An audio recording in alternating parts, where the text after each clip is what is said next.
नमस्कार, एक बार फिर से मैं हिमांशु आप सभी का स्वागत करता हूं। नगर पालिका आगामी चुनाव को लेकर हम वार्ड नंबर 2 प्रत्याशी के पास पहुंच चुके हैं। इनसे जानेंगे यहाँ के तमाम मुद्दों के साथ किस प्रकार ये चुनाव के मैदान में उतरे हुए हैं और इनसे पूरी बात में हम जानेंगे क्या क्या यह नया सोच विचार करके मैदान में उतरे हैं। तो सर, जैसा कि चुनावी मुद्दे में देखा जाता है अक्सर कि विकास के मुद्दों में सड़क, पानी, नल, यही मुद्दे रहते हैं कि हम पहुंचाए जाएंगे आपके। पर आप पार्टी ने युवा चेहरे को देखकर मौका दिया है, तो आप क्या नया युवाओं के लिए करेंगे? युवाओं के लिए बेहतर रोजगार और उनके एरिया में साफ सफाई वगैरह, लाइट, नल, पानी व्यवस्था तो वैसे गत बोर्ड ने हमारे देवगढ़ के जो कांग्रेस का बोर्ड रहा उसमें बहुत अच्छे कार्य किए गए हैं। सड़कों के लिए, लाइटों के लिए, साफ सफाई के हिसाब से नालियों का निर्माण वगैरह जो भी काम रहे हैं वो बहुत अच्छे रहे हैं, उन्नत किस्म के रहे हैं। लेकिन जिन वार्डों में, जैसे 2 नंबर वार्ड में कुछ इलाकों में कोई काम रह गया जो गत बोर्ड के कार्यकाल समाप्त होने की वजह से अधूरे अटक गए थे, वो हम पूरा करवाने की कोशिश करेंगे। एमएलए साहब, हमारे विधायक साहब श्री सुदर्शन सिंह जी रावत साहब के सानिध्य में, उनके सहयोग से उनको प्रार्थना कर हम अधिक से अधिक कार्य करवाने की कोशिश करेंगे और युवाओं के लिए बेहतर रोजगार के अवसर और शिक्षा के लिए सब जो भी जरूरी होगा हम कदम उठाने की कोशिश करेंगे और साथ मिलकर हम काम करने की कोशिश करेंगे। अगर हमारा बोर्ड आता है नगर पालिका में, और हमें विश्वास है पूर्ण कि आएगा, जैसा कि गत बोर्ड ने बहुत अच्छे विकास के कार्य किए हैं, उनको आम जनता ने देखा है और उनका समर्थन हमें मिलेगा, इस बात का हमें पूर्ण रूप से भरोसा है। तो हम चाहते हैं कि इस बार भी जनता हमें आशीर्वाद दे और एक बार फिर से मौका देवे सेवा का, तो हम सब मिलकर एक साथ एकजुट होकर आमजन की सेवा में तत्पर रहेंगे, प्रयत्नरत रहेंगे। आपकी पार्टी ने आपको ही टिकट क्यों दिया? कोई दूसरा चेहरा नहीं था क्या? पार्टी की विचारधारा अभी जो वर्तमान परिप्रेक्ष्य में जो हमने देखी है वो रही है कि युवाओं को अधिक से अधिक अवसर दिए जा रहे हैं, भले राजनीति हो या किसी भी फील्ड वर्क में हो, तो युवाओं को बढ़ाने का हमारे युवा ही हमारे विधायक साहब हैं। जैसा कि हमने देखा, विधायक साहब का बहुत एक्टिव ये सेशन जा रहा है और वो हर चीज को करने की कोशिश कर रहे हैं, अपने तरीके से अच्छे ढंग से उस काम को करने की कोशिश कर रहे हैं जनता के लिए। तो उनका एक ही मानना था और पार्टी अल्लाह कमान वगैरह का भी यही मानना था कि युवाओं को अधिक से अधिक अवसर मिले ताकि वो नई सोच के साथ कुछ नया करने की कोशिश करें और आगे बढ़ाएं, जनता के हर काम में, हर फैसले में उनके साथ रहें और युवाओं का जो जोश है थोड़ा सा उसमें और थोड़ा उनको प्रोत्साहन भी मिले ताकि इस क्षेत्र में भी युवा कुछ आगे बढ़ने के लिए कर सकें। अगर आप जीतते हैं और आपका बोर्ड नहीं बनता है तो आप किस प्रकार से विपक्ष में बैठकर कार्य करवाएंगे? देखिए, मुझे तो नहीं लगता कि बोर्ड नहीं बनेगा, बोर्ड बनेगा। हमारे जो गत बोर्ड रहा है हमारा कांग्रेस का, तो उसने इतने कार्य करवाए हैं कि जनता के दिल में हमारे लिए जगह है, पार्टी के लिए जगह है, सम्मान की दृष्टि से देखा जा रहा है सब जगह। तो एक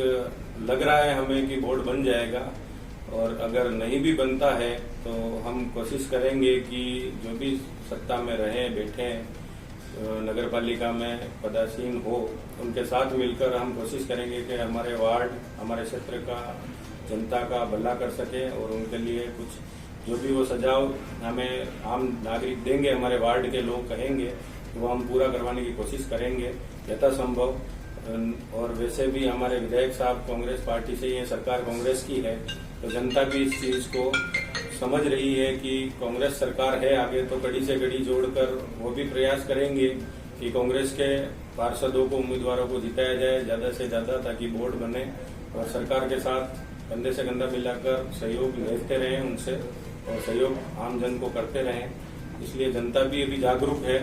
जनता जागरूक है, बहुत जागरूक है हमारे क्षेत्र की जनता। तो जैसा कि आपका वार्ड 2 नंबर कामघाट का मध्य का रास्ता भी आपके अंदर में आता है, इस क्षेत्र में कहीं चोरी डकैती की घटना आए दिन होती रहती है, तो इसको लेकर अगर आप ये इस सीट से जीत कर जाते हैं तो नगर पालिका में किस तरह के प्रस्ताव रखेंगे जिससे कि ऐसी घटनाओं को कम किया जा सके?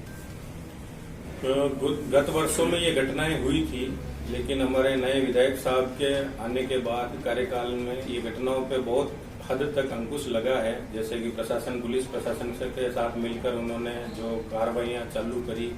और जो कार्रवाई करने को प्रेरित किया पुलिस बल को और सहयोग दिया, उस हिसाब से अभी ये घटनाएं, छुटपुट घटनाएं अभी हो रही है। जैसे तो ये लॉकडाउन के बाद कुछ घटनाएं हुई है,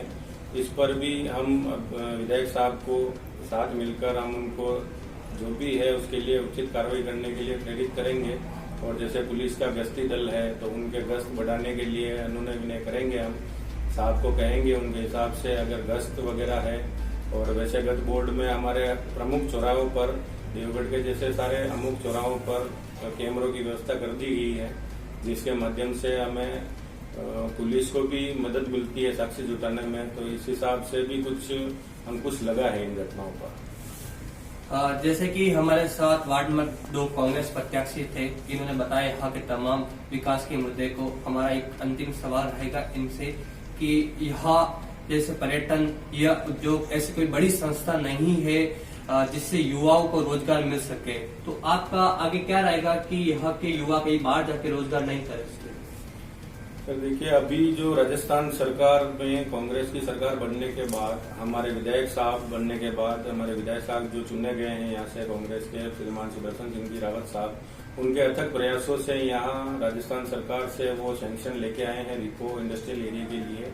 और जैसा कि सबको विदित है कि यहाँ हमारे देवगढ़ के आसपास के क्षेत्र में खनन का बहुत विशाल बृहद रूप से यहाँ बहुत सारी माइंस वगैरह लगी हुई है, माइंसों में रोजगार उपलब्ध है। उसके अलावा अगर रिको हमें अभी जैसे काम शुरू हो चुका है तो कई फैक्ट्रीज वगैरह जो भी ये संस्थान लगेंगे, उद्योग लगेंगे, तो उन उद्योगों में ज्यादा से ज्यादा हम चाहेंगे, विधायक साहब से अनुरोध करेंगे कि हमारे यहाँ के जो युवा हैं उनको अधिक से अधिक रोजगार उत्पन्न करवावे वहाँ पे और उनको लगाने की कृपा करावे, ताकि यहाँ के रोजगार जो कमी है यहाँ के रोजगार में,